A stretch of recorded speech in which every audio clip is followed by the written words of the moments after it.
are the people in his heart.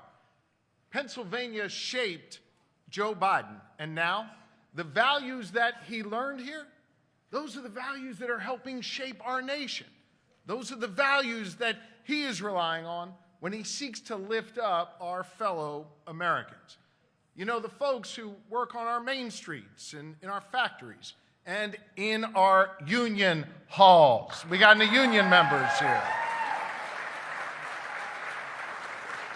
He fights for the folks that power our economy and the people who strengthen our community. Those are the people he's fighting for every day. And let me tell you something. Those are the people that President Biden and I take our cues from each and every day. Each of us are focused on cutting costs for folks all across Pennsylvania because we understand the challenges folks here in Scranton and all across Pennsylvania face. That's why I worked with Democrats and Republicans to deliver the largest targeted tax cut for seniors in nearly 20 years right here in Pennsylvania. We stood up for our seniors, and you know who else stood up for our seniors? Joe Biden stood up for our seniors because he lowered the cost of prescription drugs for millions of seniors all across the United States. He said that no senior should ever have to spend more than $2,000 out of pocket for their drug costs, and he capped the price of insulin at just $35 to make sure our seniors were looked after. We look out for our seniors here in Pennsylvania, and the president does all across this nation.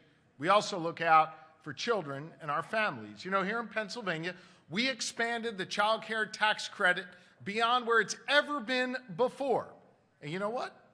President Biden and Senator Casey, Scranton's own, together are working to make sure that working families get an even larger tax cut from the federal government for working families across Pennsylvania, building on that progress that we've made.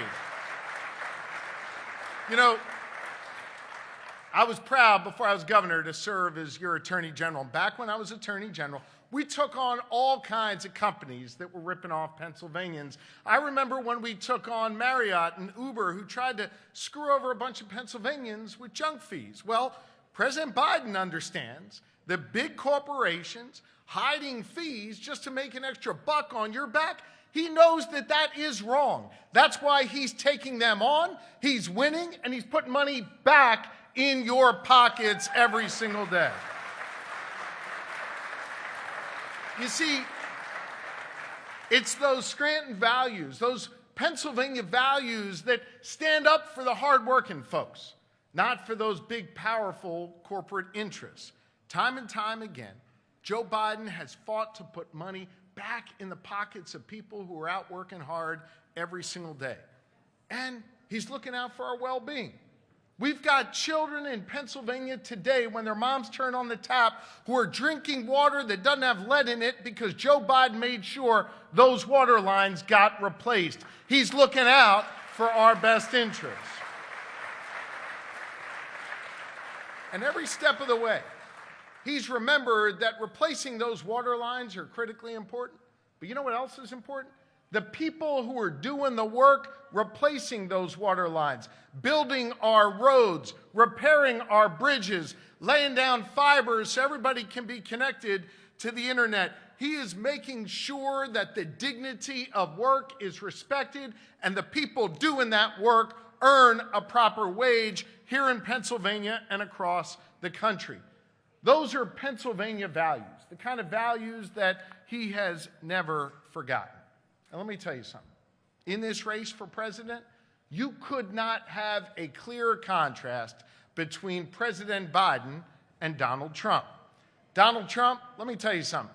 He doesn't share our values.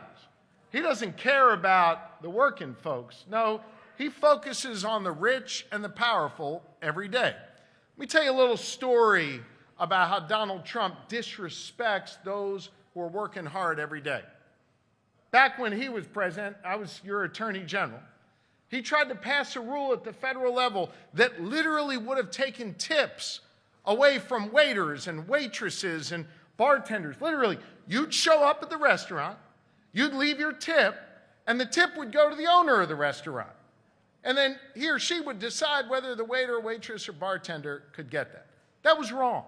And we sued Donald Trump. And by the way, we won. And waiters, waitresses, and bartenders get to keep their hard-earned tips. I tell you that story because President Biden and I understand that the folks who are working that double shift, the folks who are serving the meals and serving the drinks, they deserve to be treated with respect. They deserve to be treated well by a president who wants to put forth a policy that lifts them up instead of trying to tear them down. Those are the people Joe Biden fights for every day. And you couldn't have a clearer contrast with the guy who's trying to take his job. So whether it's the folks who are laying that pipe or fixing that road, the folks who are waiting on us in our restaurants, the folks who are trying to keep us safe in our communities, it's President Joe Biden who has their backs every single day. Let me give you another example. I had the privilege to be in Philadelphia with the president not too long ago. He wanted to come to Philly, and he wanted to go to a fire station there. It's called Ladder 1, and it had shut down years earlier. And it shut down for a number of reasons, but primarily they couldn't meet their costs. They couldn't meet their financial obligations. That bothered the president. He remembered that.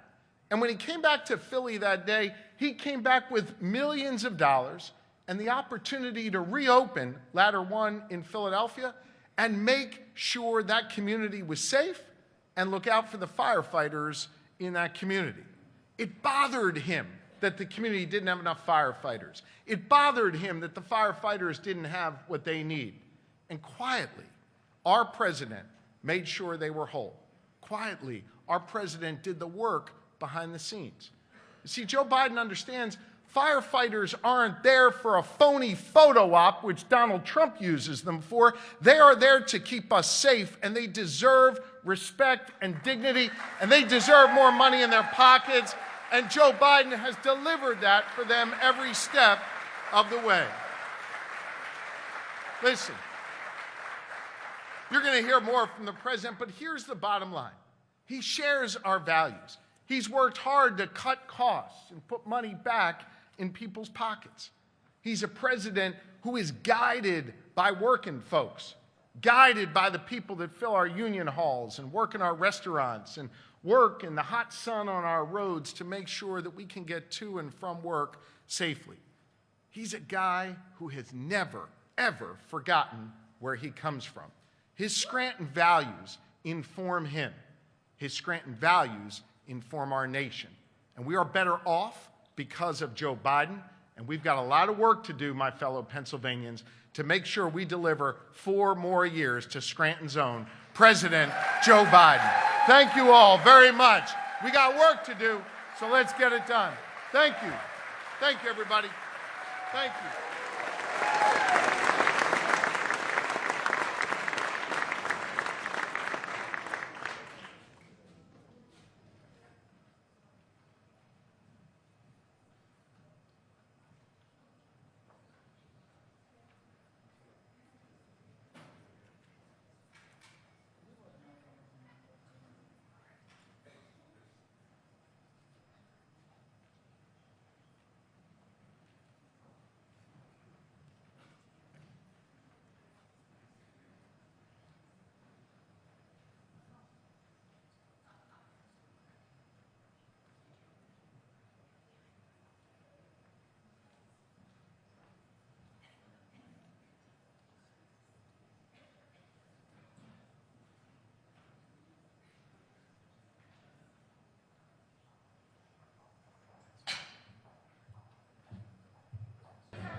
Ladies and gentlemen, please welcome special guest, Amy McNulty.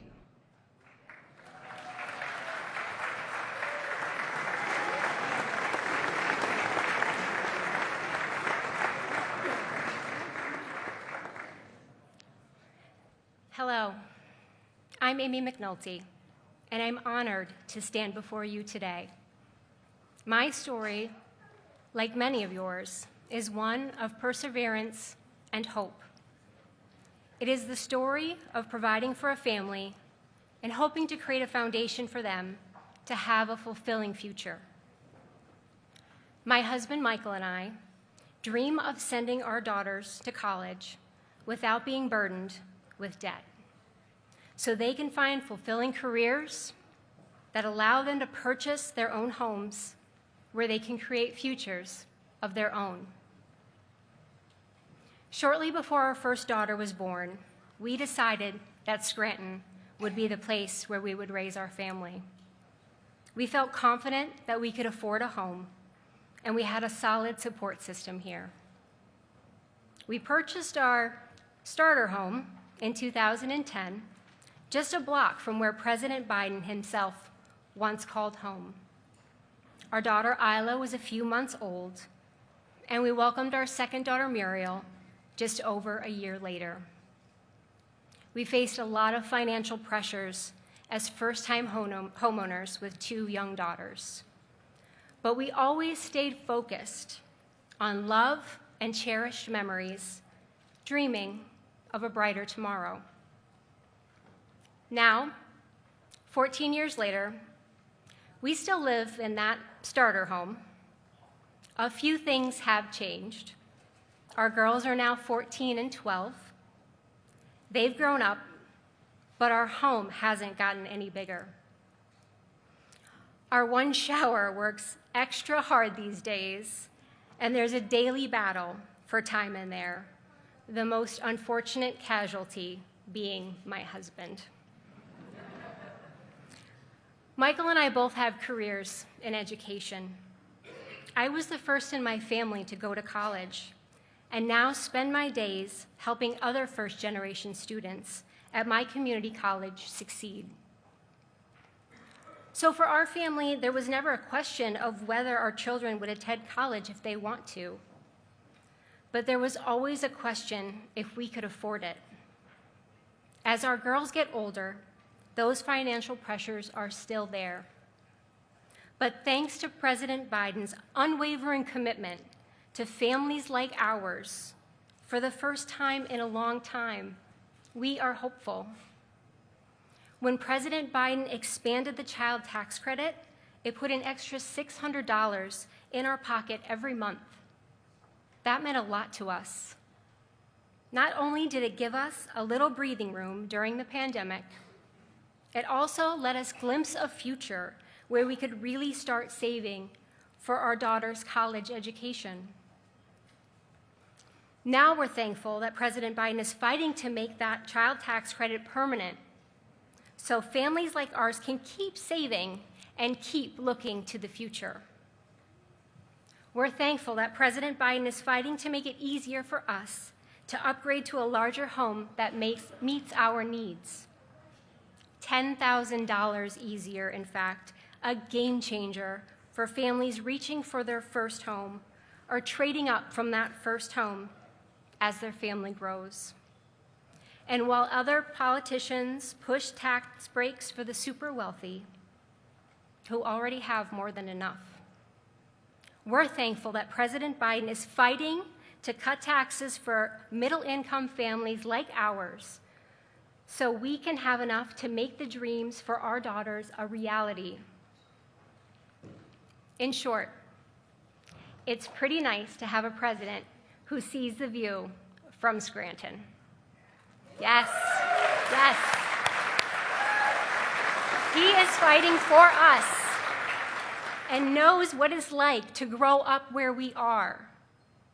Other politicians who have not walked a mile in our shoes just can't understand what it's like. It's surreal to stand here today sharing our journey with you all, but it's with immense pride that I introduce a leader who understands the struggles of families like mine, who champions the aspirations of working class and middle-income America. It is my honor to introduce President Joe Biden.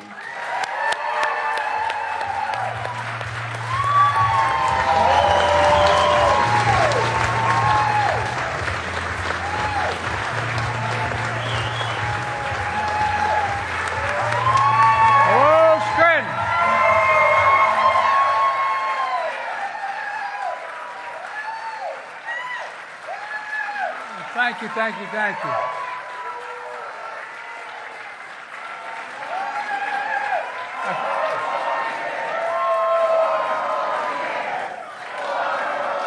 I think I should go home now. Except I'm already home. Thank you, thank you, thank you, thank you. Please, take a seat if you have one. Amy, thank you for that introduction and for your work as an educator. You know, it's great to meet your family, including your husband, Michael, whose uncle, Jimmy McNulty, was the former mayor and grew up with me in Scranton, Pennsylvania. You know, thanks to the mayor, Paige, excuse me, I was going to talk about the old mayor, Paige Cognetti, for that welcome, and she's been incredible. She's been with me all along the way. It's always great to be with one of America's best governors, and I mean that sincerely, Josh Shapiro. He's the best. Stand up, guys. Get up.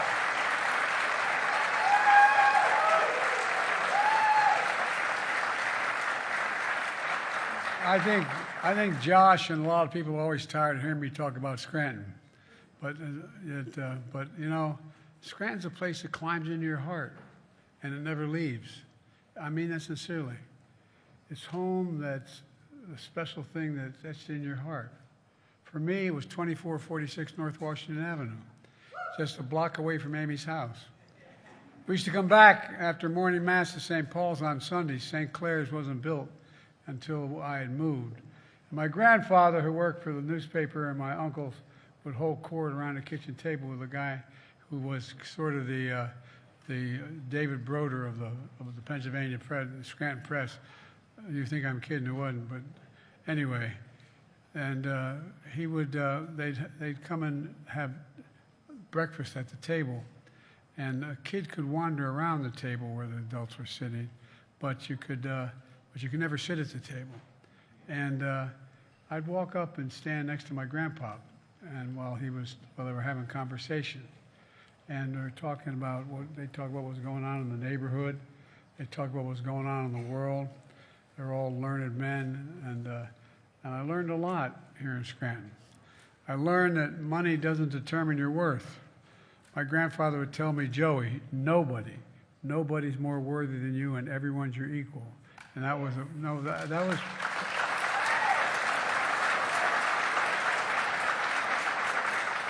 I learned that no one's looking for a handout. All anybody wants is a fair shot at making, and they deserve a fair shot. My dad had a saying. He said, Joey, a job's about a lot more than a paycheck. It's about your dignity. It's about respect. It's about being able to look your kid in the eye and say, honey, it's going to be okay, and mean it. You know, people like Donald Trump learned very different lessons. He learned the best way to get rich is inherited. Not a bad way. He learned that paying taxes was something people who work for a living did, not him. He learned that telling people you're fired was something to laugh about.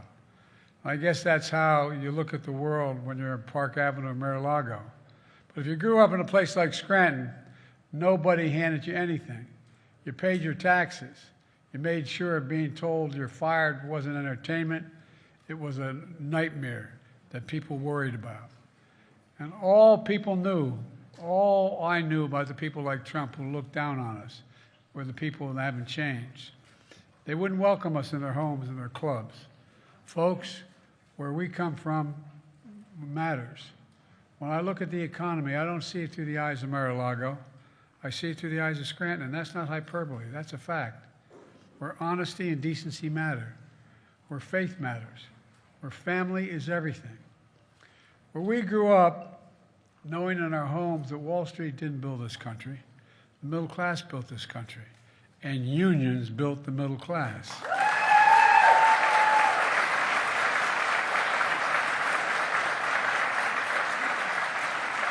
We know the best way to build an economy is from the middle out and the bottom up, not the top down, because when you do that, the poor have a ladder up, the middle class does well, and the wealthy still do very well.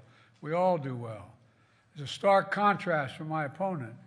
He looks at the economy from Mar-a-Lago, where he and his rich friends embraced the failed trickle-down policies that have failed working families for more than 40 years.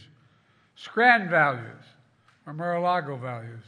These are the competing visions for our economy, and they raise questions of fundamental fairness to the heart of this campaign that I want to talk to you about a little bit today. Folks, does anybody really think the present tax code is fair? Raise your hand if you think it's fair. I'm not joking. Well, neither do I. I'm a capitalist. If you're able to go out and make $1 million, fine. That's okay. But just make sure you pay your fair share in taxes.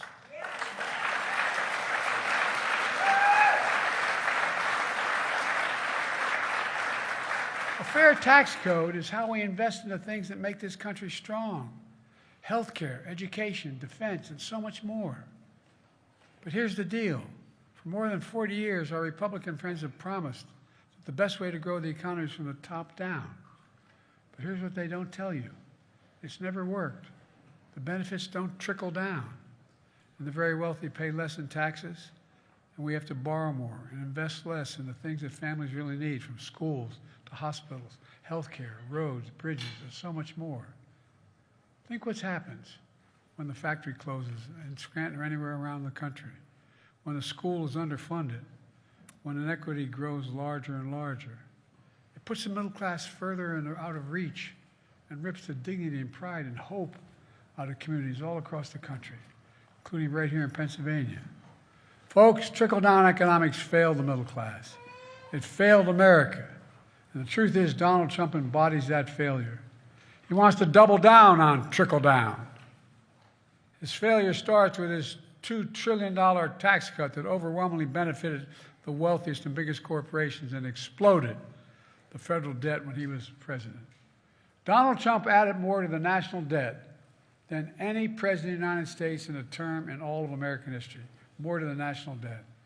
Meanwhile, when the pandemic hit, Trump failed the most basic duty any president owes the American people, a duty to care and a duty to respond. Remember when he told us, don't worry, this will all be over by Easter. Remember when he told us, literally, inject bleach.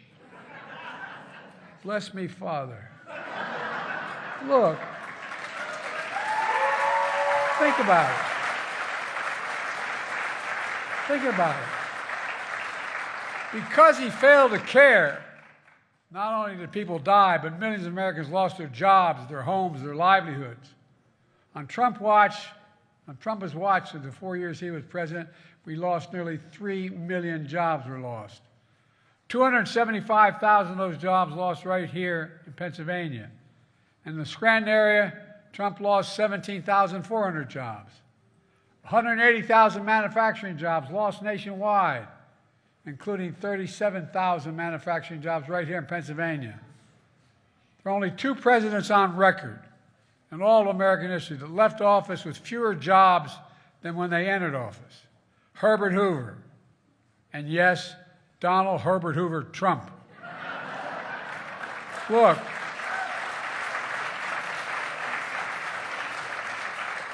Trump's running again on the same failed trickle-down policies.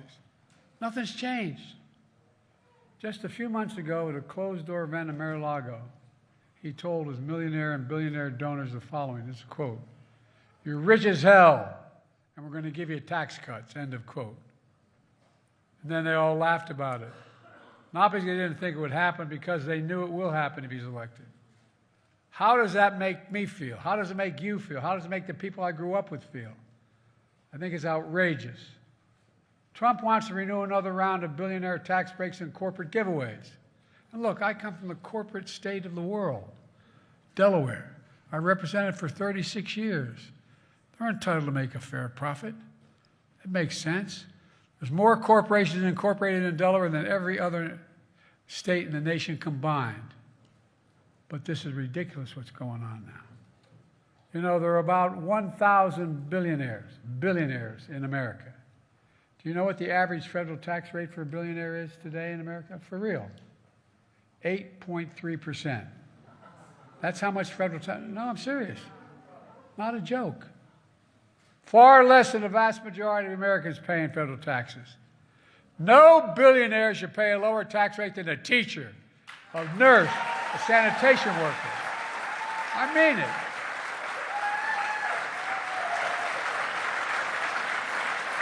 And that tax break that he passed several years ago is about to expire. But Trump wants to give another billionaire tax break. Listen to what he says. Trump says his MAGA friends want to, quote, terminate, I love his terminology, terminate the Affordable Care Act. That would mean over 100 million Americans with pre-existing conditions who now have health care because of the Affordable Care Act would lose their coverage. 100 million. It means millions of young people who kicked off their parents' health care policies once they turn 26. The Affordable Care Act is paid for by a surtax on the very wealthy investment income. Trump wants to get rid of that, and as a consequence, would cost millions of Americans who lose coverage an average of additional $6,000 a year to maintain their health care. It would mean billionaires would get, as a consequence of not having to pay the tax anymore, another $3.5 million tax cut per billionaire. You heard me right. Billionaires would each get an additional tax cut every year of $3.5 million.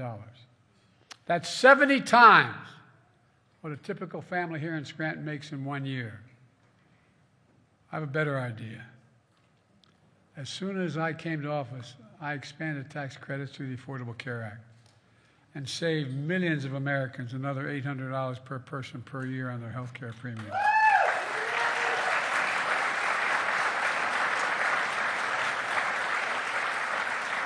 Health care should be a basic right. Those tax credits are going to expire next year, though.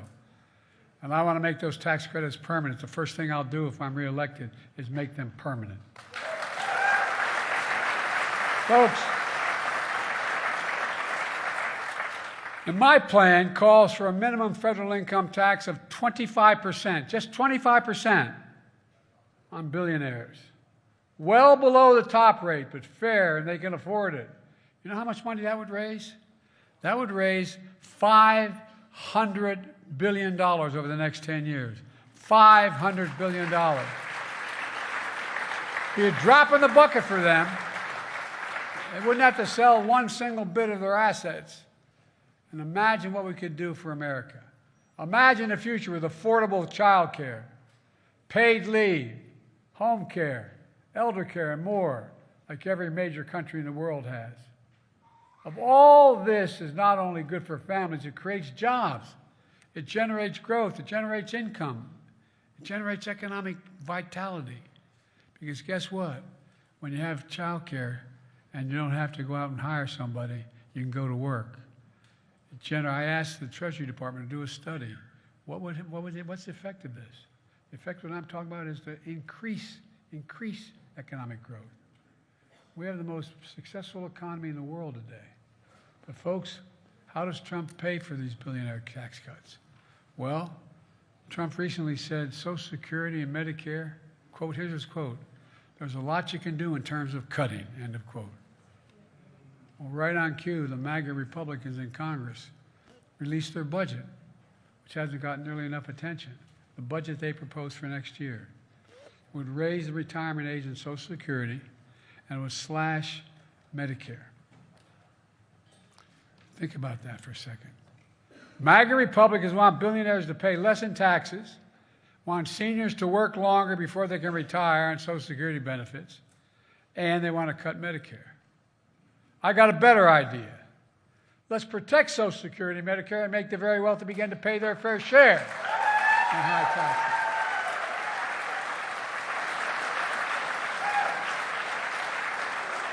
And by the way, whether you're a liberal, conservative, Democrat, Republican, independent, whatever you are, think about it.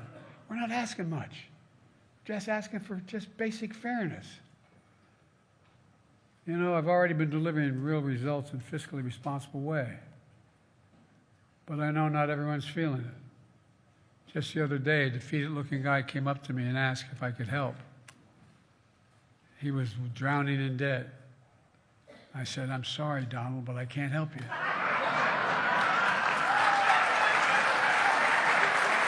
Nothing I can do.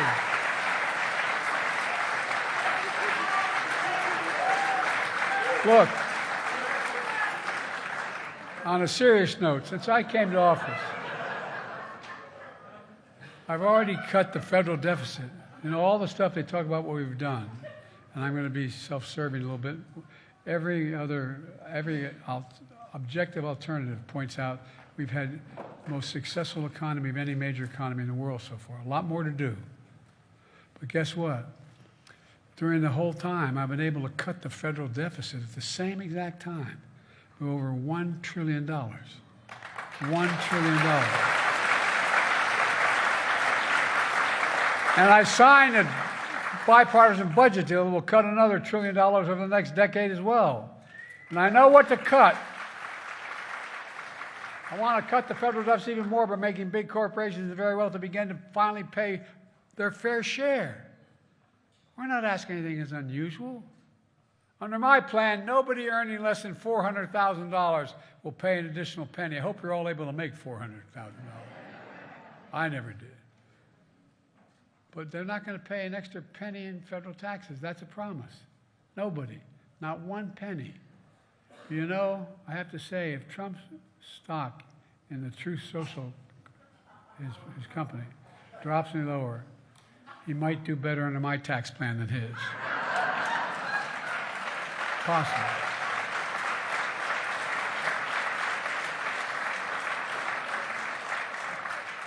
Folks, look.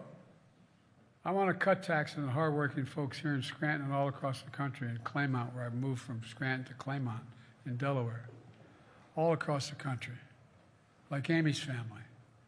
In fact, the child tax credit I extended during the pandemic put up to $300 per child in the pockets of around 40 million working families. And it literally cut child poverty in half. And we still reduce the deficit. We still reduce the deficit. That included helping 1.4 million families, nearly 2.4 million children right here in Pennsylvania. Republicans refused to extend it, which raised taxes on working families. I want to restore it. Restore the expanded child care tax credit, because no child should live in poverty in this country. No child.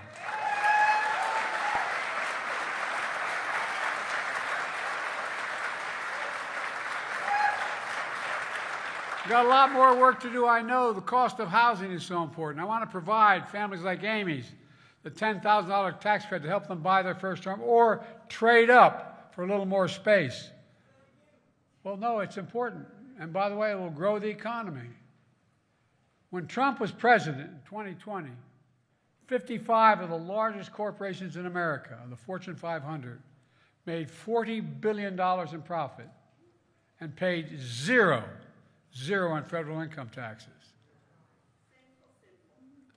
Well, guess what? I came along and took care of the sin. Not anymore.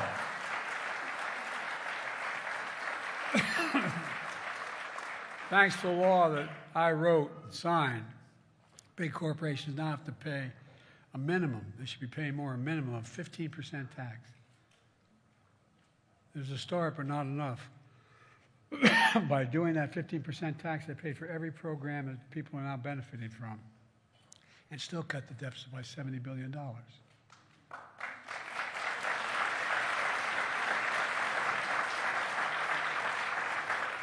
And by the way, that 15% is still less than working people pay in federal taxes. It's time to raise the corporate tax minimum tax to at least 21%. So every big corporation finally has to pay their fair share. But you know, Trump and his MAGA friends want to get rid of the corporate minimum tax. With the same law, I gave Medicare the power to negotiate lower prescription drugs, which is why those of you who have diabetes need insulin. Instead of paying $400 a month, you're now paying $35 a month for insulin.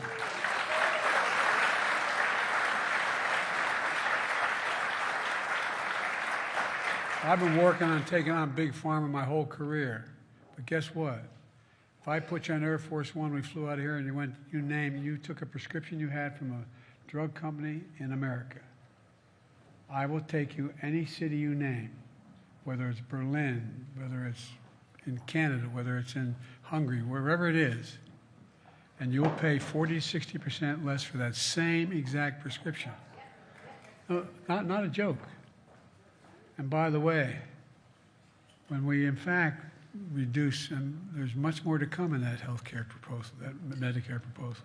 For example, seniors beginning in 2024, no matter how much their prescription drug costs are, they'll never have to pay more than $2,000 a year, no matter what. And by the way, companies will still make money. They'll still make a significant profit. Still make a significant profit. It helps reduce, and by the way, when we do this, it has a benefit, and that's already part of the law I passed. But guess what? Not only does it reduce the federal deficit, the help of the prescription holder, it reduces the federal debt. You know how much the first tranche of this has done? It's reduced the federal debt by $160 billion. Why? Because Social Security, Medicare does not have to pay out $400 a month. They're paying out $35 a month.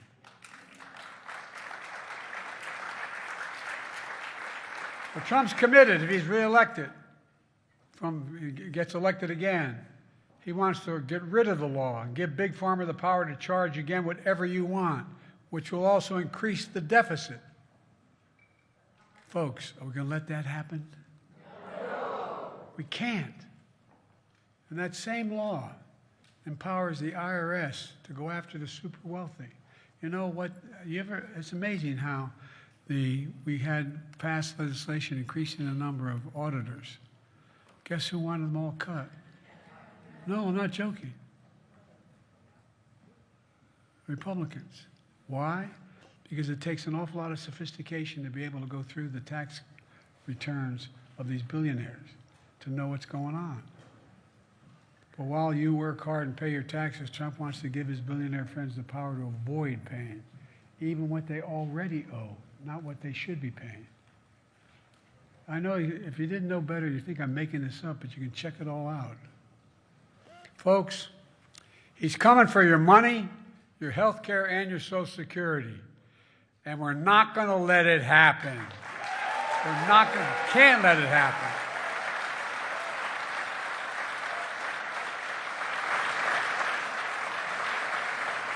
Look, let me close with this. As you've observed, I can't hide it, Scranton fills me with enormous pride.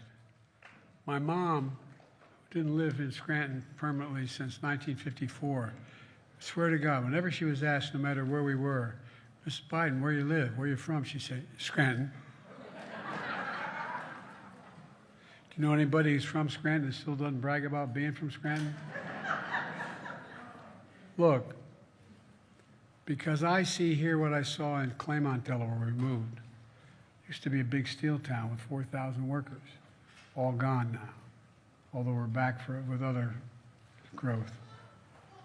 Claymont, Delaware, and what I see so many towns around America, a deep pride, a deep, deep pride in your work, a deep pride in your family, a deep pride in your community, in your country. I've always thought the World War II monument downtown by City Hall says so much about Scranton. My Uncle Ambrose Finnegan, Bosie Finnegan from North Washington, he served and died in World War II. Right after D-Day on Sunday, all four of my mother's brothers signed up to go fight in the military. In those days, you could do it. Brothers could go off to war together. Fathers and brothers could do the same. In that war, and everybody called him Bosie Finnegan. Bosie was a hell of an athlete, but Bosie joined the Army Air Corps before there was an Air Force. And his name is etched on the monument down by City Hall. Here in Scranton, I grew up understanding we have many obligations as a country, but we only have, and I got in trouble for saying this from the time I was a young senator, we only have one truly sacred obligation. And that's to equip those we send to war and take care of them and their families when they come home or if they don't come home.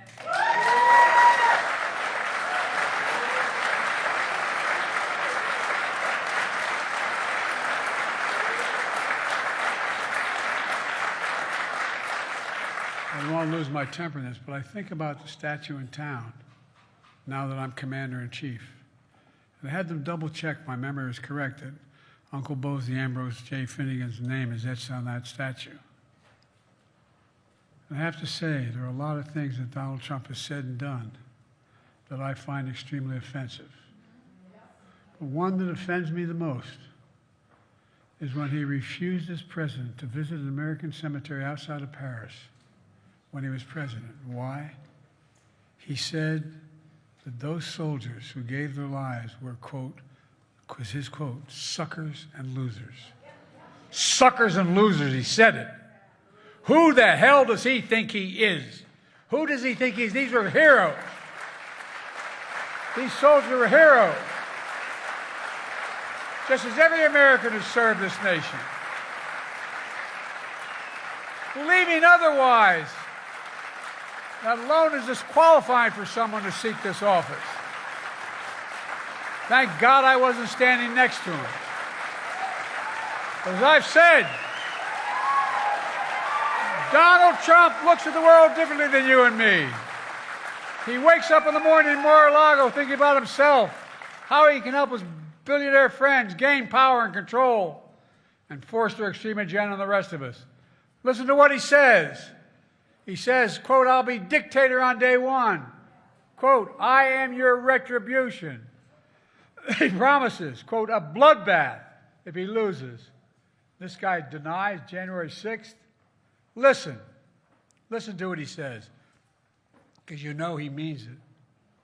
I wake every morning thinking about how to make life better like you do for working and middle-class families here in Scranton and all across the country, where the power and the freedom rest with you and we, the people. Maybe that's why millions of everyday folks are empowering our campaign. So far, 1.6 million people have contributed to our campaign, with 550,000 brand new this time around. And they're new contributors. But guess what? 97% of these contributions were under $200. It matters. You matter. My grandfather would tell me when I walked out the door in North Washington Avenue in Scranton, he'd yell, Joey, keep the faith, when I was a kid. My grandmother would yell, no, Joey, spread it, spread it. Let's keep the faith. Let's spread it. Let's remember who we are. We are the United States of America. There is nothing beyond our capacity if when we act together. God bless you all, and may God protect our troops. Thank you, thank you, thank you. Thank you. Thank you, folks.